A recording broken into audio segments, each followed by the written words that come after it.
In this video, we will study about NCERT solutions for class 9 Science chapter 9 Force and Law of Motion. First question is, which of the following has more inertia?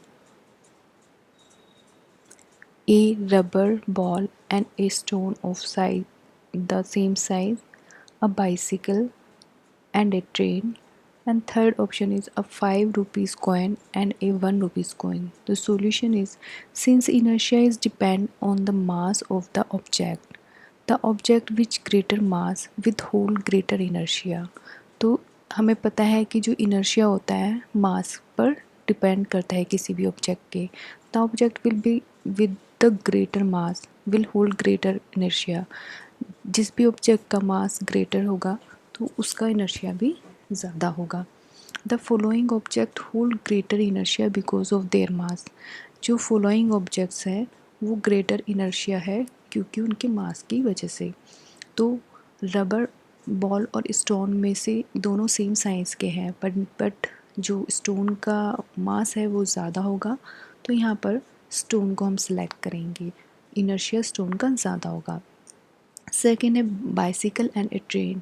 तो train का मास ज़्यादा होगा comparatively bicycle, तो इसमें train का inertia ज़्यादा होगा. And 5 rupee coin and A 1 rupee coin, तो इसमें से 5 रुपी कॉइन का इनर्शिया ज़्यादा होगा. सेकंड क्वेश्चन देख लेते हैं हम.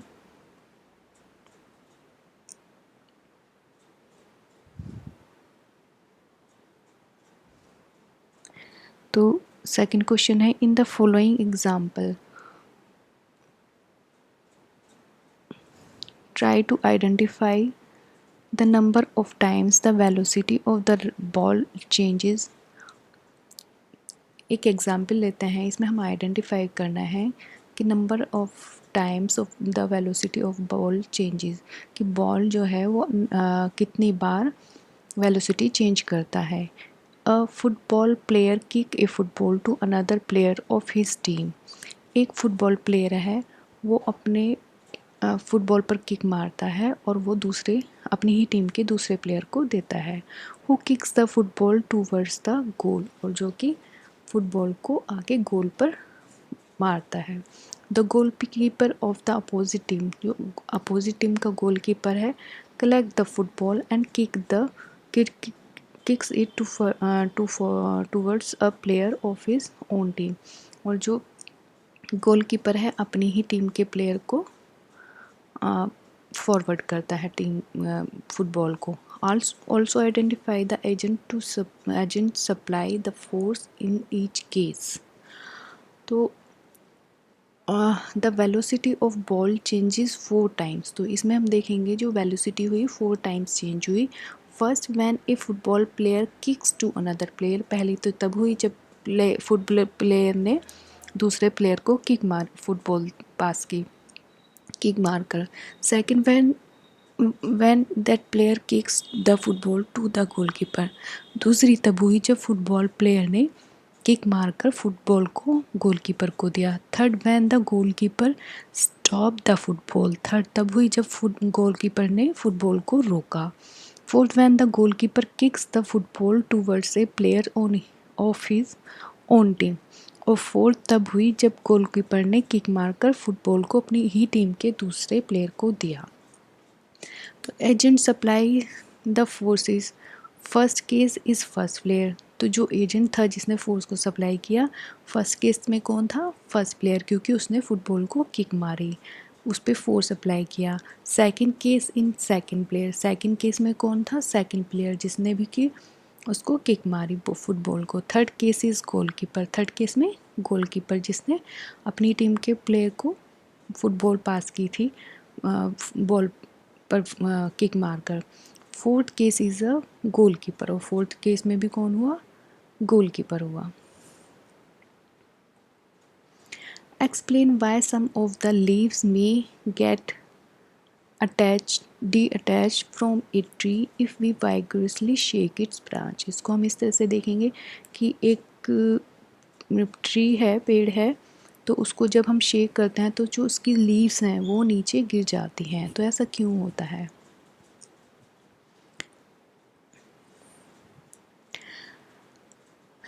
When the tree's branch is shaken vigorously, the branches attain motion. तो जिस टाइम में ब्रांच को हम शेक करते हैं तो ब्रांच जो है वो मोशन अटेंड कर लेती है, but the leaves stay at rest.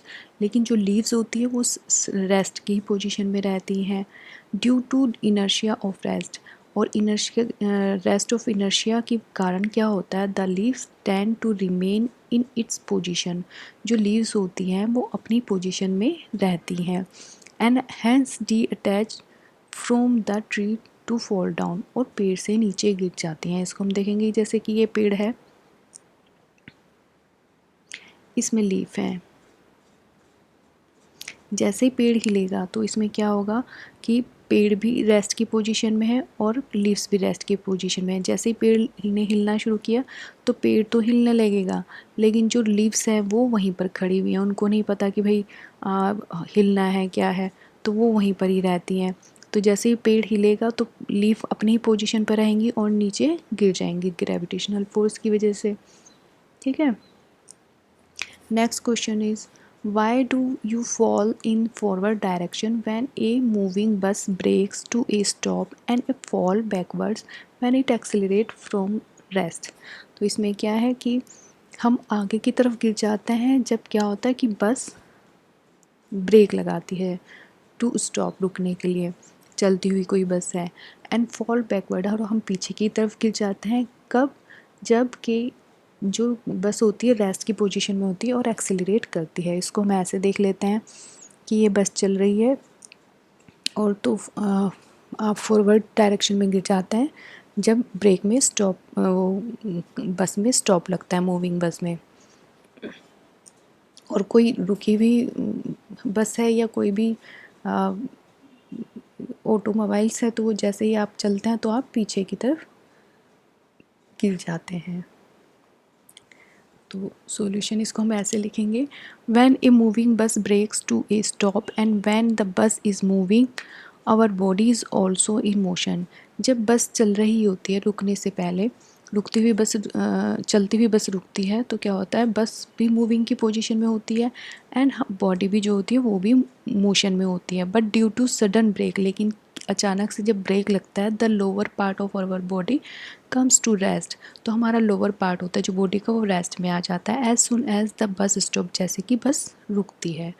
But the upper part of our body continue to be in motion, लेकिन जो हमारा ऊपर वाला पार्ट होता है वो अभी भी मोशन में है and hence we fall in forward direction due to inertia of motion. तो जिससे क्या होता है कि हम आगे की तरफ गिर जाते हैं, किस कारण से, इनर्शिया ऑफ मोशन की वजह से। अब नेक्स्ट टॉप क्या था कि fall for backward when it accelerate from rest, कि हम पीछे की तरफ गिर जाते हैं जब बस क्या होती है, रेस्ट की पोजीशन में होती है और एकदम से चल पड़ती है, एक्सेलरेट कर देती है। When the bus accelerates from rest we fall backward, तो हम पीछे की तरफ गिर जाते हैं।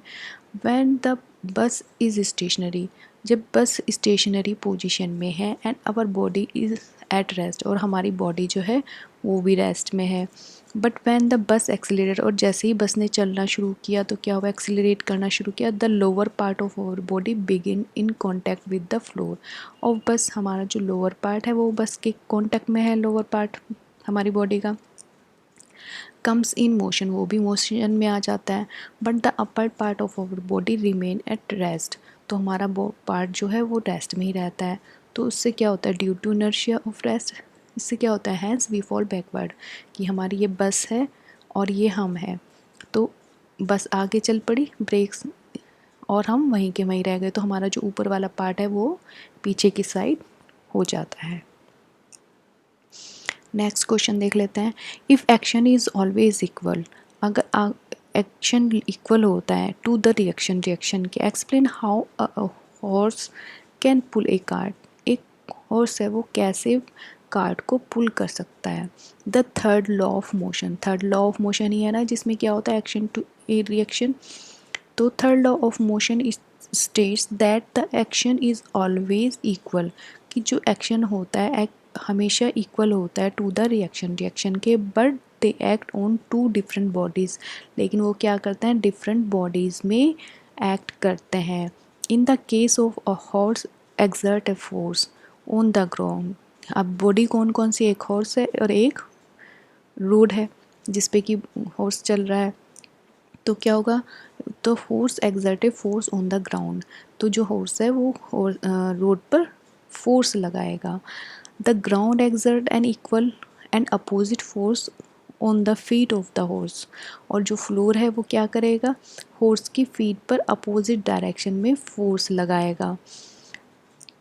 विच enable the horse to move forward, जिससे क्या होगा घोड़े को वो आगे, फोर्स जो है वो आगे बढ़ने के लिए हेल्प करेगा. And the cart is pulled by the horse, और जो साथ में कार्ट उसके बंधी हुई है वो भी हॉर्स उसको पुल कर पाएगा. Explain why is it difficult to a fireman to hold a hose which is एक large amount of water at high velocities. को हम देख लेते हैं कि जो ये फायरमैन है और ये होज से पानी निकाल रहा है, तो क्या होगा इसके लिए बहुत डिफ़िकल्ट हो जाता है, इतनी वेलोसिटी के साथ पानी जा रहा है बाहर, तो वो भी क्या होता है वो हिलने लगता है, तो उसको कंट्रोल करना बहुत मुश्किल होता है. क्यों होता है एक्सप्लेन करते हैं. The water that is ejected out from the hose in the forward direction comes out with a large momentum, and equal amount of momentum is developed in hose is in the opposite direction, and hence the hose is pushed backward. जो पानी होता है बाहर निकलता है होज से forward direction में, तो क्या होता है वो एक लार्ज मोमेंटम निकाल के साथ निकलता है. And equal amount of momentum is developed in the horse, तो जितना ही निकलता है डायरेक्शन में फॉरवर्ड डायरेक्शन में पानी, उतना ही जो होता है अपोजिट डायरेक्शन में हॉर्स जो है मोमेंटम डेवलप करता है. Has the horse is push backward, तो जिससे क्या होता है बैक जो हॉर्स है वो पीछे की तरफ को धक्का मारती है, प्रेशर देती है. It becomes difficult a fireman to hold a hose which experience a this large momentum. तो ये जो होता है होज को कंट्रोल करना, होल्ड करना फायरमैन के लिए डिफ़िकल्ट होता है. तो विच एक्सपीरियंस दिस लार्ज मोमेंटम, और ये किस वजह से होता है, जो कि लार्ज मोमेंटम की वजह से होता है. न्यूमेरिकल्स देख लेते हैं. From a rifle of mass, एक राइफल है और उसका मास कितना है 4 kg है. ए बुलेट ऑफ मास, और उसमें से एक बुलेट है, बुलेट का मास क्या है 50 kg है, 50 ग्राम्स है. A fired with an initial velocity, और जिसकी इनिशियल वेलोसिटी कितनी है 35 मीटर पर सेकेंड है. Calculate the initial recoil velocity of the rifle, rifle की हमें वेलोसिटी पता करनी है.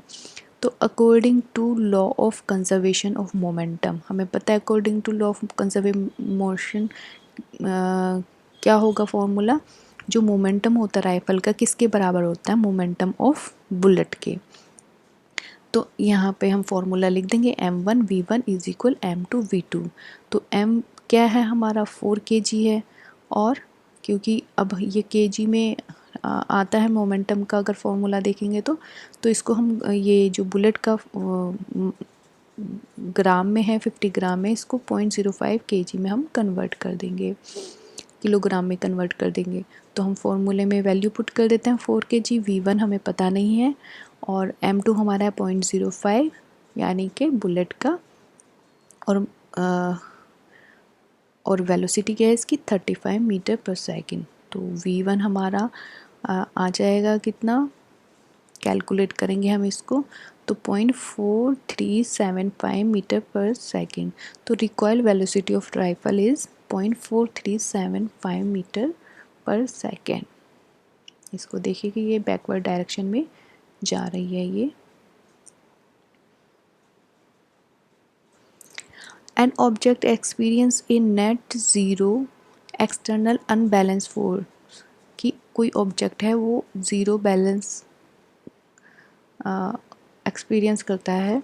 Is it possible for the object to travelling with a zero non zero velocity, क्या ये पॉसिबल है कि कि कोई भी ऑब्जेक्ट नॉन ज़ीरो वेलोसिटी में ट्रैवलिंग कर सकता है? इफ़ यस अगर है तो state the condition that must be placed on the magnitude and direction of the velocity. If no provide a reason, अगर नहीं है तो उसका रीज़न प्रोवाइड कीजिए।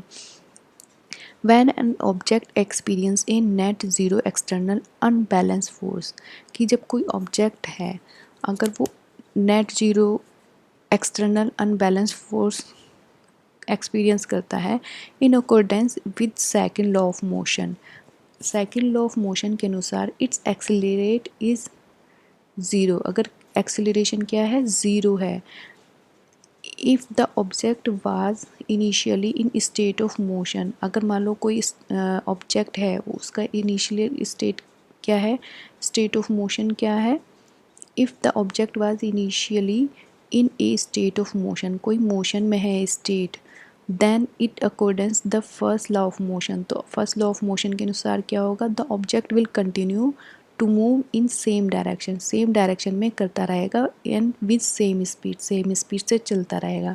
It means that the object may be travelling with a non zero velocity, तो इससे क्या होगा, इसका मतलब क्या होगा कि नॉन जीरो वेलोसिटी में चलता रहेगा, but the magnitude as well as direction of velocity must remain unchanged, तो जो मैग्नीट्यूड है वो चेंज नहीं हो रहा है डायरेक्शन के साथ, तो और कांस्टेंट थ्रू आउट, और हमेशा कांस्टेंट ही रहेगा।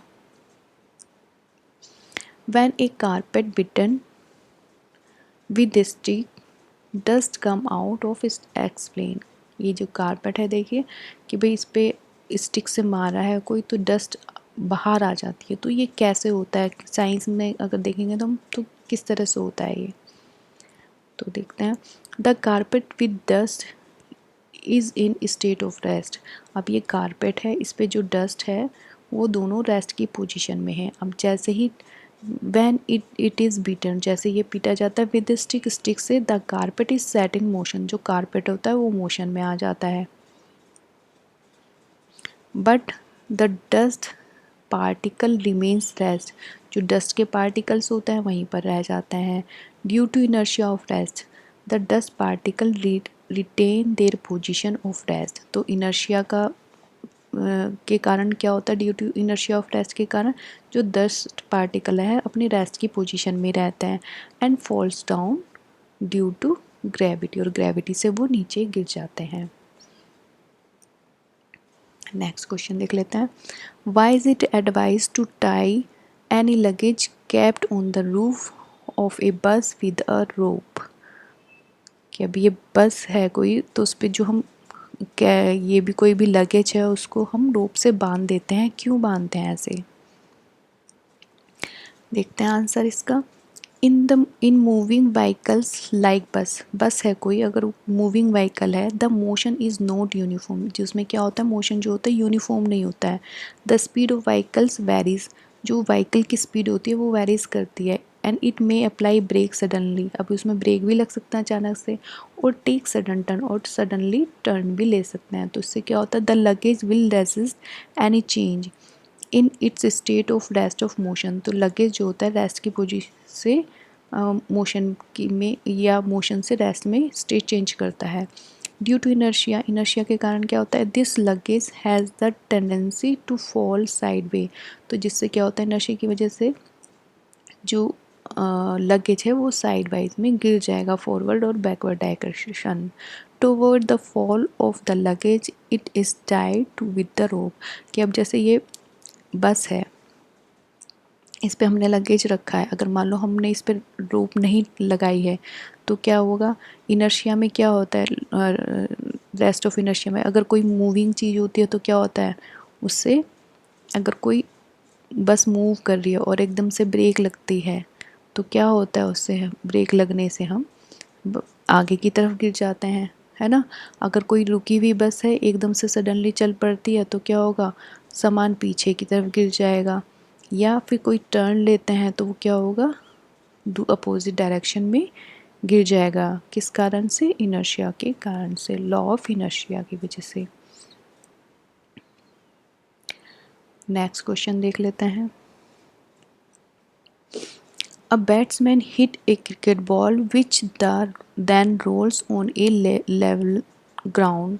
After covering a short distance, the ball comes to rest.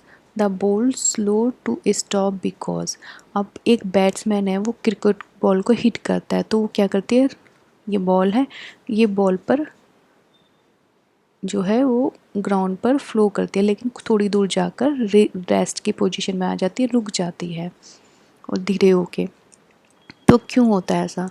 First देख लेते हैं क्या है। The batsman did not hit the ball hard enough. Batsman ने क्या किया, बॉल को ज़्यादा नहीं मारा, ज़्यादा मारता तो ज़्यादा दूर तक जाती, लेकिन ये आंसर इसको मैच नहीं कर रहा। तो हमने तो पूछा, इसमें क्वेश्चन में क्या पूछा गया कि वो बाहर जाकर क्यों रुक गई, तो ये गलत हो जाएगा। Second, velocity is proportional to the force external exerted on the ball. जो velocity है वो is proportional to the force exerted on the ball, की जो बॉल पर exert की गई है उसके proportional होती है, तो ये भी गलत होगा। थर्ड देख लेते हैं। There is a force on the ball opposing the motion.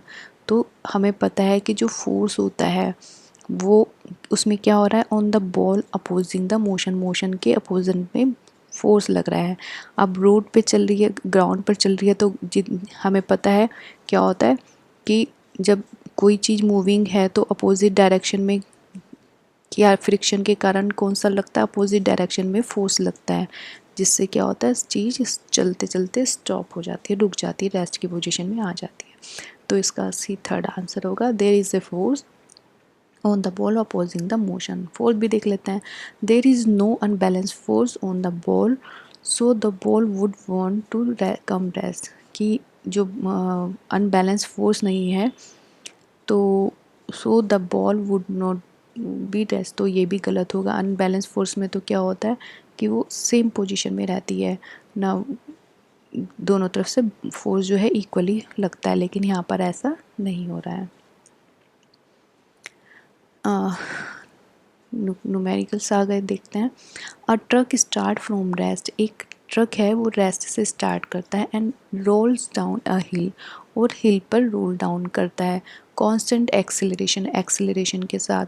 It travels distance, और जो उसकी डिस्टेंस है वो कितनी, 400 metre in 20 second. Find the acceleration, हमें क्या करना है, एक्सेलरेशन फाइंड आउट करना है। Find the force acting on it if its mass is 7 tonne. तो 7 टन को इन्होंने हिंट दिया हुआ है, 1 टन इज इक्वल टू 1000 के जी, तो हम इसको 7 को के जी में कन्वर्ट करेंगे हम, तो 7000 के जी आ जाएगा।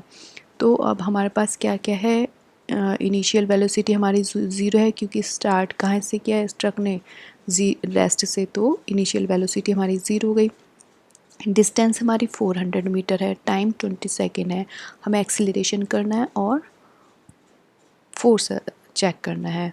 तो अब हम देख लेते हैं, अब हमें एक्सेलरेशन चाहिए। एक्सेलरेशन हमें इस पिछले चैप्टर के क्वेश्चन जो हमने 3 इक्वेशंस देखी थी उसमें से देख लेते हैं कि ए के लिए हमें कौन सी सूटेबल होगी। तो ये हमारी सेकंड जो इक्वेशन है वो सूट करेगी। तो S is equal to u t plus 1/2 AT square. तो इसमें हम वैल्यू पुट कर देते हैं। S 400, U 0 इंटू टी हमारा 20 है, प्लस 1/2 A एक्सेलरेशन हमें हमारे पास है नहीं, हमें पता करना है 20 स्क्वायर। तो इसका एक्सेलरेशन आ जाएगा हमारा 2 मीटर पर सेकेंड स्क्वायर। और इसके बाद नेक्स्ट है हमें फोर्स पता करना है। फोर्स का फॉर्मूला क्या होता है, एम हमारे पास है 7000 kg एंड एक्सेलरेशन हमारे पास 2, तो ये हो गया 14,000 न्यूटन। नेक्स्ट क्वेश्चन देख लेते हैं। A stone of 1 kg is thrown with velocity of 20 metre per second across the frozen surface. एक स्टोन है वो फ्रोज़न सरफेस पर फेंका जा रहा है of a lake and comes to rest after travelling एक डिस्टेंस, और 50 मीटर की डिस्टेंस के बाद वो रेस्ट पर आ जाता है। What is the force of friction between the stone and ice. तो फ्रिक्शन फोर्स पूछा है उसने। तो हमारे पास क्या है, स्टोन का वेट है m, और इनिशियल वेलोसिटी है, डिस्टेंस है, और v हमारी क्या है, 0 है क्योंकि वो रेस्ट में आ गया वो। तो फाइनल वेलोसिटी क्या हो गई हमारी, 0 हो गई। हमें फोर्स पता करना है और एक्सेलरेशन पता करना है। तो फिर हम आ जाते हैं इक्वेशंस देखते हैं पिछले चैप्टर के अगेन।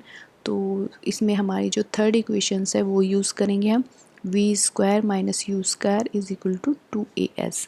तो वैल्यू पुट करेंगे तो हमारी ये एक्सेलरेशन आ जाएगा हमारा -4 मीटर पर सेकेंड स्क्वायर। अब हमें पता है कि फ्रिक्शन में जो फोर्स लगता है अपोजिट डायरेक्शन में लगता है तो वो हमेशा माइनस में ही होगा। तो यहाँ पर ये माइनस में आया, इसका मतलब ये आपकी कैलकुलेशन सही है। ये हमेशा ध्यान रखना कि जब भी फ्रिक्शन फोर्स लगेगा अपोजिट डायरेक्शन में लगता है तो इसका मतलब वो अपोजिट ही होगा, वो माइनस में आएगा answer.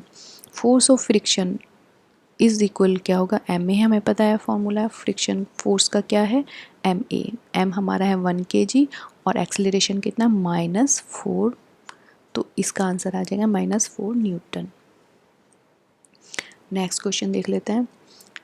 N 800 kg engine pulls a train of 5 wagon.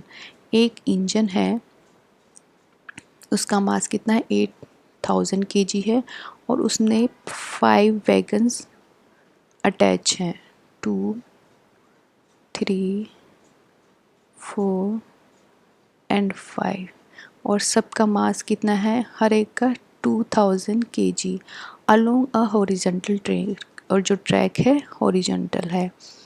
If the engine exert a force of 40,000 Newton, अगर मान लो इंजन जो फोर्स लगा रहा है तो वो कितना है 40,000 न्यूटन है, एंड द ट्रैक ओवर से फ्रिक्शन फोर्स 5000 न्यूटन, और जो ट्रैक है वो कितना दे रहा है फ्रिक्शन फोर्स 5000। अब हमें पता है कि फ्रिक्शन फोर्स किस में होता है, वैल्यू उसकी नेगेटिव में होती है, तो हम यहाँ लिखेंगे friction force of friction is equal to -5000 newton. तो हमें कैलकुलेट क्या करना है, the acceleration force and the acceleration of the train.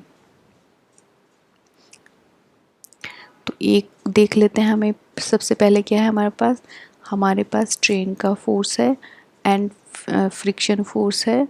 Sign indicate that the force is applied in the opposite direction, ठीक है।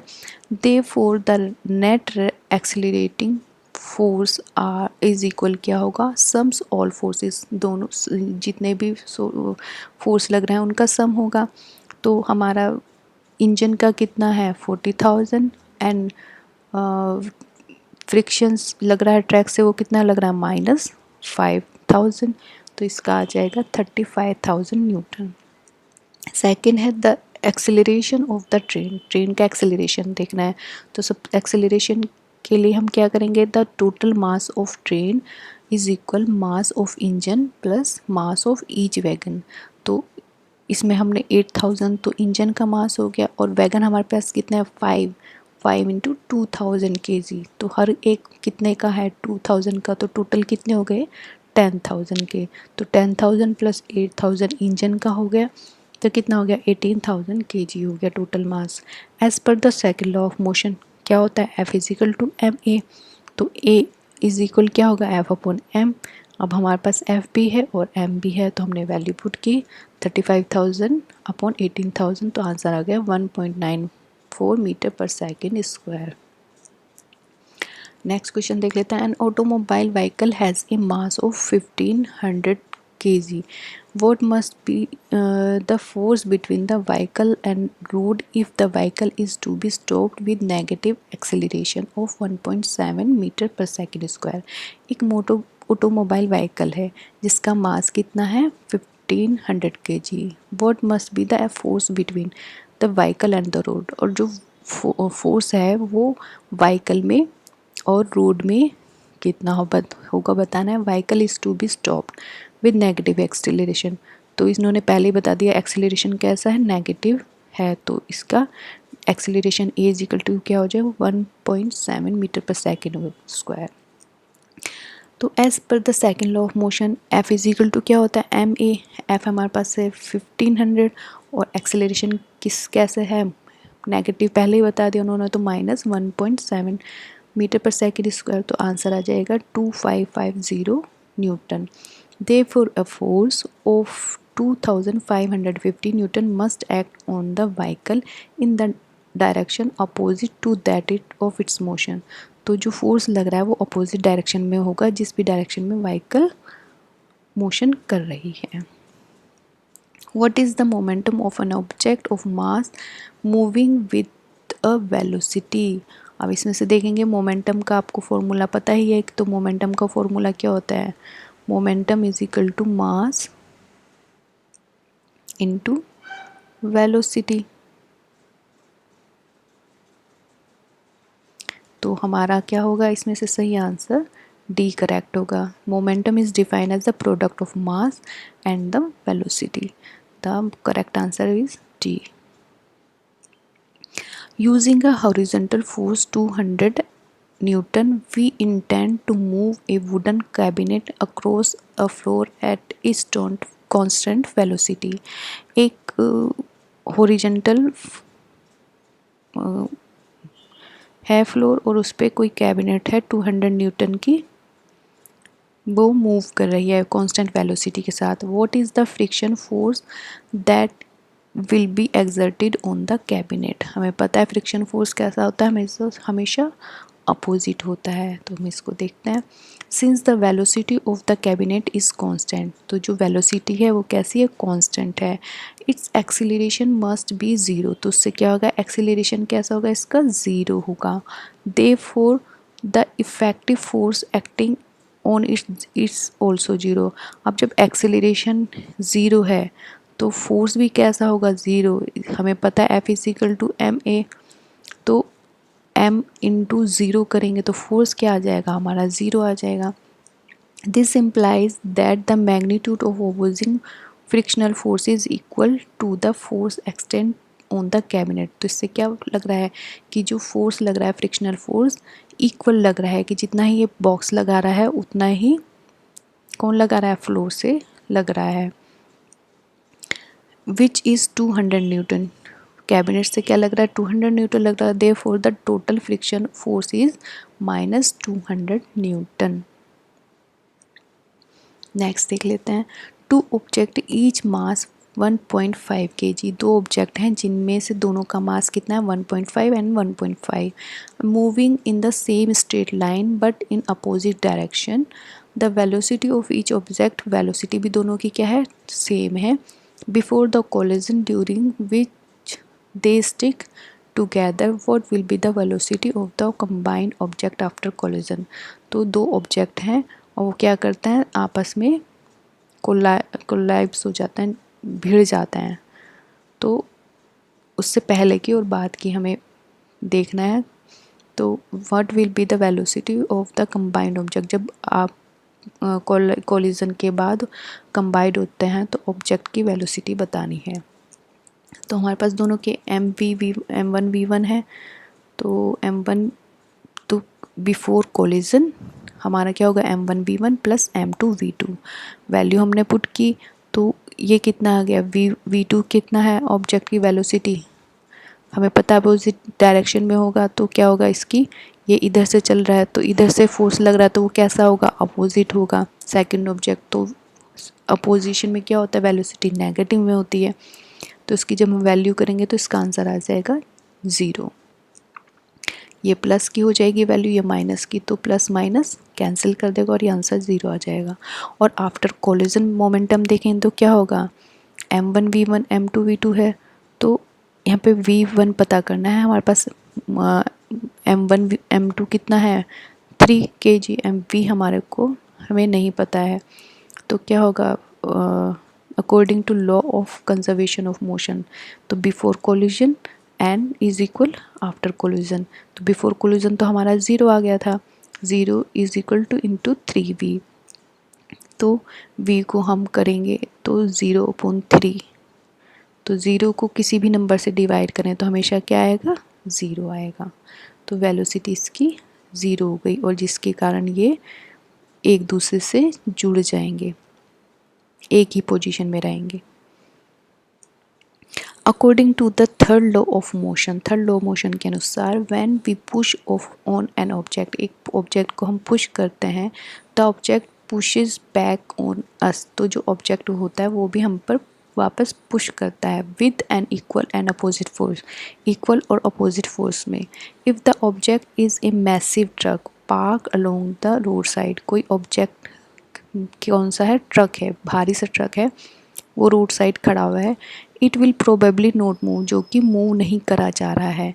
A student justify this by answering, एक student है वो कहता है कि that two opposite and equal force cancel each other, कि जो अपोजिट फोर्स है वो एक दूसरे को, और इक्वल फोर्स है वो एक दूसरे को कैंसिल कर रहा है। Comment on this logic and explain why the truck does not move. अब जो ये अपोजिट एंड इक्वल वाला है तो वो तो गलत हो गया, तो पहले इसका आंसर बता देते हैं कि भाई जो ये स्टूडेंट बोल रहा है ये गलत है। ठीक है, अब देख लेते हैं क्यों गलत है। The mass of truck is too large, mass जो है ट्रक का वो बहुत ज़्यादा है, and hence its inertia is too large, तो इससे क्या हो गया, इनर्शिया इसकी कैसी हो गई, ज़्यादा हो गई, बड़ी हो गई। The small force exerted on the truck can not move it, तो अगर हम कम फोर्स लगाएंगे तो इस पर ट्रक क्या होगा, मूव नहीं हो पाएगा। And the truck remain rest, और जो ट्रक है वो रेस्ट में ही रहेगा।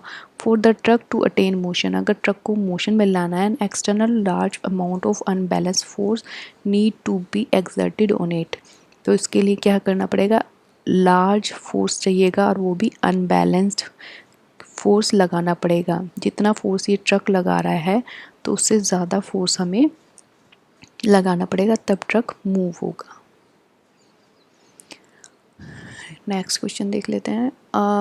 हॉकी बॉल ऑफ मास 200 ग्राम, एक travelling at 10 meter per second is struck by a hockey stick so as to return it along its original path with a velocity at 5 meter per second. Calculate the magnitude of change of momentum occurring in the motion of the hockey ball by force applied by the hockey stick. अब ये देख लेते हैं, यहाँ पर ये hockey stick लगाई है, बॉल का हमारे पास मास दिया हुआ है 200 ग्राम का है, ये 10 मीटर पर सेकंड की डायरेक्ट स्पीड से, वेलोसिटी से चल रही है।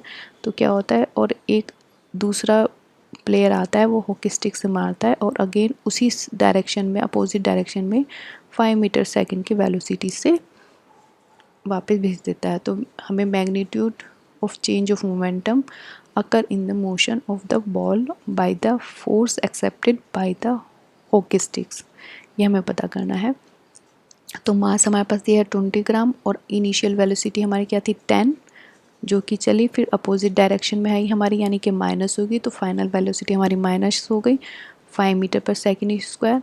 तो इनिशियल मोमेंटम क्या हुआ बॉल का, एम यू, तो एम हमारे पास एम यू दोनों दिया हुआ है 200 हो गया, और फाइनल मोशन क्या हो गया एम वी, तो एम हमारा 200 ग्राम है और वी हमारा -5 है, तो ये हो जाएगा -1000 gram metre per second square. Therefore the change in momentum, तो क्या होगा change in momentum, m v minus m u, तो इसको हम करेंगे तो ये तो माइनस पहले से ही एम वी और इसको माइनस एम यू को करेंगे 2000, तो हो जाएगा -300 ग्राम metre per second. This implies that the momentum of the ball reduced by 1000 gram meter per second after beginning stuck by the hockey stick.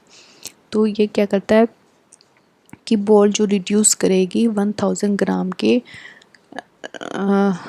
Gram metre per second का जो है force करेगी after the begin momentum करेगी, beginning being stuck by the hockey stick, जैसे कि ball stuck कर जाएगी hockey stick पर। अब बुलेट ऑफ मास, एक बुलेट है जिसका मास क्या है 10 ग्राम है, इसको हम पहले एक केजी में कन्वर्ट कर लेते हैं। तो विद अ वेलोसिटी दी हुई है, यानी कि इनिशियल वेलोसिटी हमारी क्या हो गई 150 ग्राम। स्ट्राइक अ स्टेशनरी वुडन बोरो, कि एक बुलेट है ये जा रही है और स्ट्राइक करती है किस पर, वुडन ब्लॉक पर स्ट्राइक करती है और कम टू रेस्ट, रेस्ट में आ जाती है इन 0.03 सेकेंड। टाइम हमारा है 3.03 second. Calculate the distance of penetration of the bullet into the block, block के बीच में जो पेनिट्रेशन किया उसका डिस्टेंस बताना है। Also calculate the magnitude of the force exerted by the wooden block on the bullet. तो गिवन मास ऑफ बुलेट कितना है 10 ग्राम और इनिशियल वेलोसिटी ऑफ बुलेट हो गई 150 metre per second square. Terminal velocity हो गई हमारी v इजिकल टू 0 हो गई क्योंकि यहाँ पर आकर रुक जाता है। तो टाइम पीरियड हमारे पास ये है। To find the distance of penetration the acceleration of the bullet must be calculate as per first equation हम लेंगे यहाँ पर v is equal to u plus a t. तो एक्सेलरेशन हमारा आ जाएगा v minus u upon t. तो v हमारा 0 है, इनिशियल वेलोसिटी हमारी 150 है और टाइम क्या कितना है हमारे पास 0.03 है। तो अब acceleration of the bullet after striking the wooden stick minus 5000 metre per second square हो जाएगा। तो from the motion equation v square minus u square is equal to 2s the distance of penetration can be calculate as follow. तो उसके लिए distance के लिए हम ये वाला फॉर्मूला लगा देंगे। तो उसमें वैल्यू आ जाएगी s is equal to v square minus u square upon 2a। Value put कर देंगे हमारी, तो कितना आ जाएगा 2.25 metre per second. As per the second law of motion f is equal to ma होता है। Therefore exerted by the wooden block on the bullet force कितना हुआ हमारा 0.01 kg into minus 5000 metre per second square यानी कि minus 50 newton. This implies that the wooden block exert a force of magnitude 50 n on the bullet in the direction that is opposite to the trajectory of the bullet। तो क्या हुआ इसका answer कि minus में है तो कैसा लगा अपोजिट डायरेक्शन में हो गया। मैग्नीट्यूड इसका कितना आ गया फोर्स ऑफ मैग्नीट्यूड 50 न्यूटन आ गया। An object of mass 1 kg travelling in a straight line with a velocity 10 metre per second collides with and stick to a stationary wooden block of mass 5 kg, then they both move off together in the same straight line. Calculate the total momentum just before the impact and just after the impact. Also calculate the velocity of combined object। तो मास दिया हुआ है हमारा 1 kg और v1 कितना हो गया इसका 10 and mass of wooden block कितना है हमारा 5 kg और m2 हो गया हमारा 5 kg plus 1 kg combined object है क्योंकि ये हमें बताना है तो 6 kg हो गया। तो P1 एंड P2 हमें पता करना है मोमेंटम दोनों का कितना है। तो momentum before impact P is equal to m1v1 हमारा वैल्यू पुट कर देंगे तो आ जाएगा हमारा 10 kg की दोनों चीज़ें हमारी इसमें। तो ये बिफोर इम्पैक्ट हो गया। फिर बोलता है कि momentum after before impact is equal to क्या होता है मोमेंटम आफ्टर इम्पैक्ट। तो m1v1 is equal to m2v2। तो 10 के मीटर पर सेकेंड है ये तो बिफोर इम्पैक्ट और आफ्टर इम्पैक्ट क्या है m हमारे पास है लेकिन v नहीं है। तो ये हो जाएगा हमारा 10/6 is equal 1.67 metre per second हो जाएगा आंसर।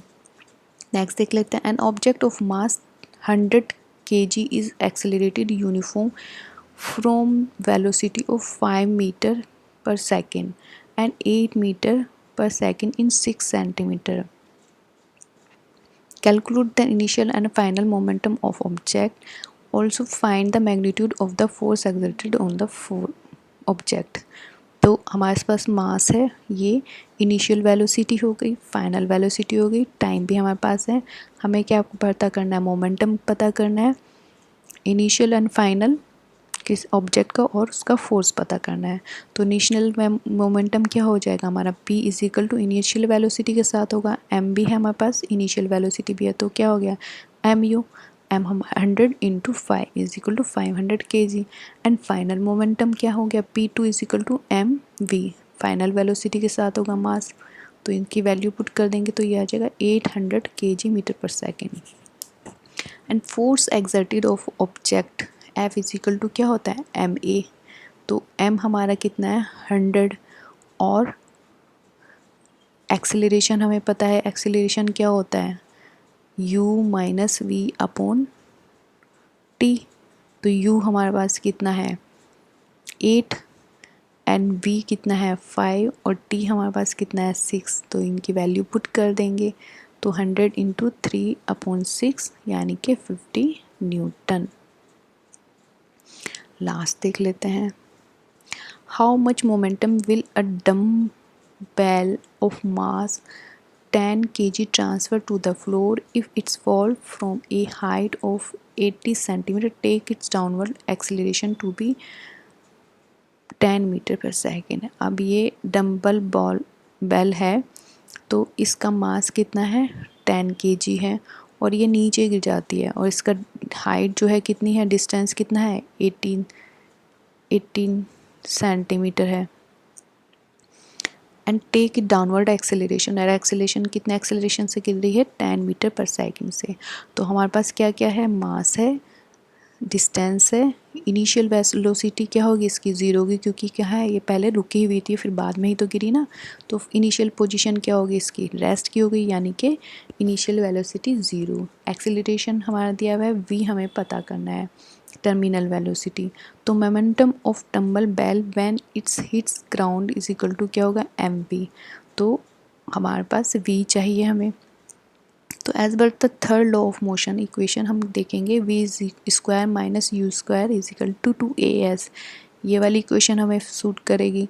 तो v square is minus u कितना हमारा इनिशियल वेलोसिटी 0 है तो, और 2a एक्सेलरेशन 10 और s हमारा 0.8 मीटर है, हमने सेंटीमीटर को 8 मीटर में कन्वर्ट किया तो कितना हो गया 0.8 मीटर आ गया, तो ये आंसर आ जाएगा 16 मीटर स्क्वायर पर सेकेंड। तो टर्मिनल वेलोसिटी क्या हो गई हमारी 4 मीटर पर सेकेंड स्क्वायर।